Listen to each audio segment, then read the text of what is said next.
ain't really mad. He's not mad at all. You know what I'm saying? But if y'all don't know, Shannon Sharpe is taking a lot of heat on his live on his interview with Katt Williams, right?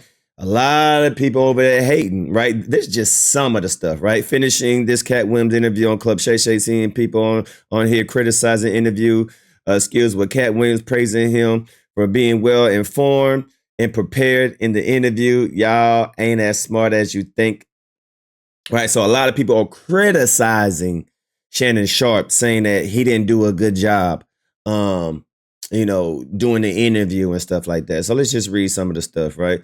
Sometimes the only success, I don't think we could have heard all this from Katt Williams if he did with the seasoned journalist, right? So a lot of people are defending, right? But there's a lot of people that's saying that, Shannon Sharpe didn't do a good job, right? Why are you mad? Shannon Sharpe addresses the haters and saying that he didn't perform well, right? He didn't ask all the conversations that a lot was on the table. All right. So let's listen to Shannon Sharpe defend himself on this very much viral situation with him and Katt Williams. So there's gonna be a lot of media people, especially media people, that are hating on Shannon Sharpe because, first of all, I think he's at like a 30 million views already, right? So Shannon Sharpe is just coming in the game, doing these interviews, doing these podcasts, sitting down, talking with people. And a lot of people don't get these looks. So a lot of people that don't get these type of looks, they over there sitting there jealous, bitter, and envious of the success that Shannon Sharpe is getting. So Shannon Sharpe is about to address the haters. Ocho, I know we've been talking about this, Ocho. Oh, what happened? The Katt Williams interview. It's still a viral. Oh, yeah. It's at 27 million views. What did I tell you it was going to be at by the time we come here Saturday? I said 20. 27. Woo. From what I've been able to deduce, it's the third most viewed conversation, interview, whatever you want to call it. I call myself a conversationalist. I like to have conversations. Some people say it's an interview. 30 seconds is the second place. So I'm really hoping I get. Joe Rogan has two. Joe Rogan, if I'm not mistaken, has 57 million. Bill Lazar, I think that's Lazar. He's a guy that came out about the USA knows about UFOs, and he had a 32 million view episode with Elon Musk. Okay. So I definitely think, but we had 27 with 3 days. Yeah, so you're going to surpass this 32. I definitely believe we can get that. Surpass this 32. So you're the second most watched. The 57 was over 4 years. So there's an outside chance people going to go back. You might catch that too. There's outside chance. If you're on day three, and we at 27. Yeah.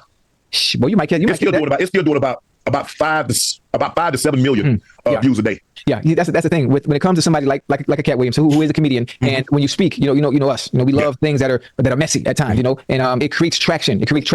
And then the truths or the lies behind it. People can make assessments on their own and do their own homework. It gets everybody churning. It gets the noise. It gets the going, and everybody chirping. Everybody want to watch. And you got everybody named Mama talking about that goddamn interview. Everybody. They are. I have a lot of people that have reached out.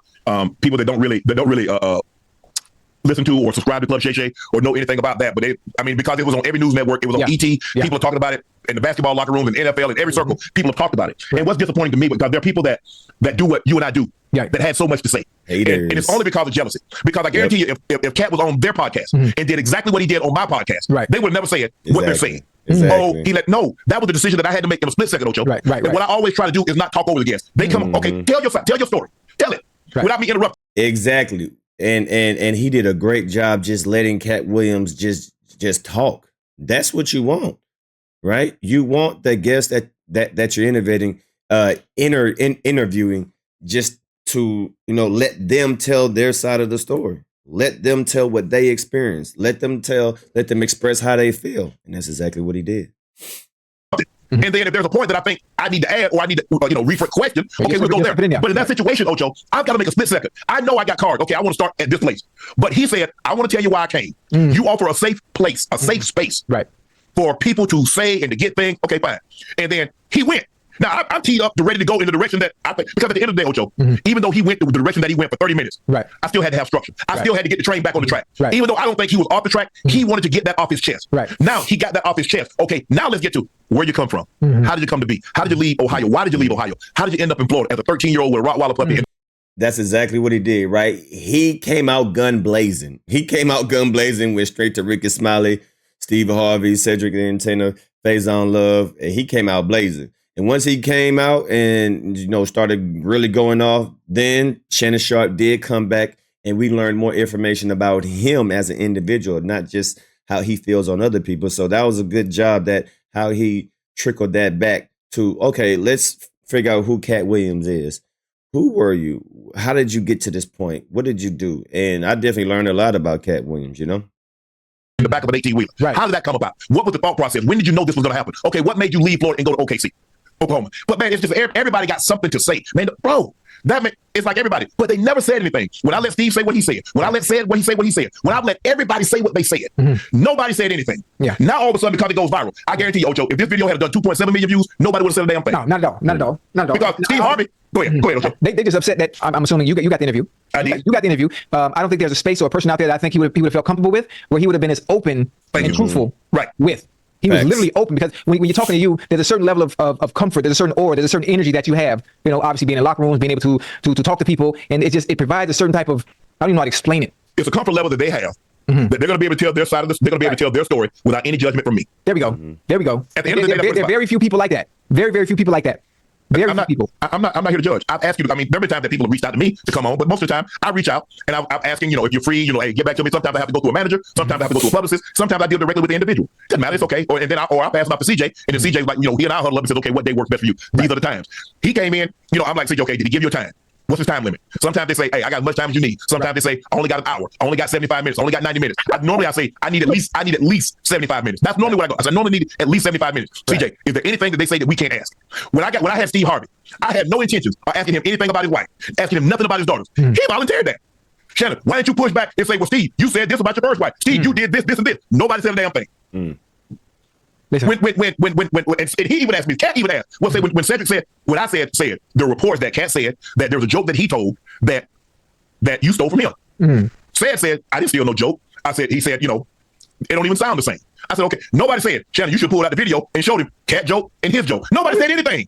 Right. Now all of a sudden, Katt, hold on. And I said, it was tough hearing some of the things he said about people that I've interviewed and have, I'm not saying we boys. If somebody was Bucket or Burns, yes, I know Steve. I speak to Steve. I know Quake. I talk to Quake all the time. Right. Yes, I have Said's number.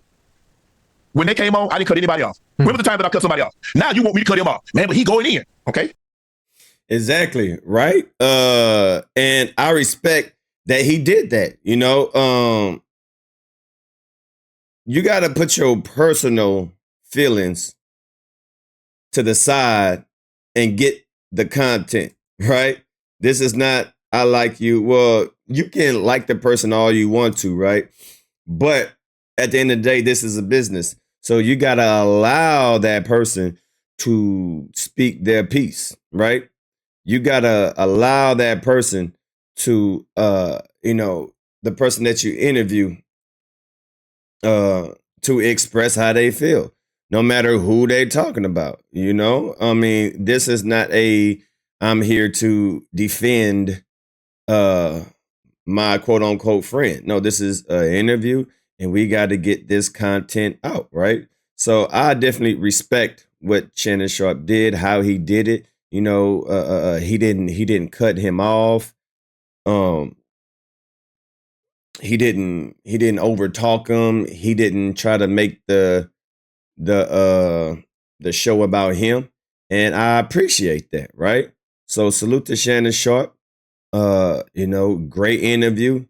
They just mad, man. They just mad that they didn't get the interview. They mad that, and probably if they did get the interview with Katt Williams, they definitely did not get all the views that Shannon Sharpe got. I think Shannon Sharpe got almost 33 million already. Like 33 million already. So, salute to Shannon Sharpe. Keep on doing your thing. And we definitely got more live streams, more reaction videos. I'm trying to get a video of him screaming and yelling while I'm on here so I can get my thumbnail, but I can't find it. So I'll find it later.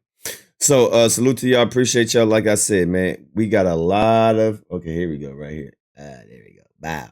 That's a good one. We got a lot of interviews. I mean, a lot of more Katt Williams videos coming up because we ain't stopping no time soon. All right.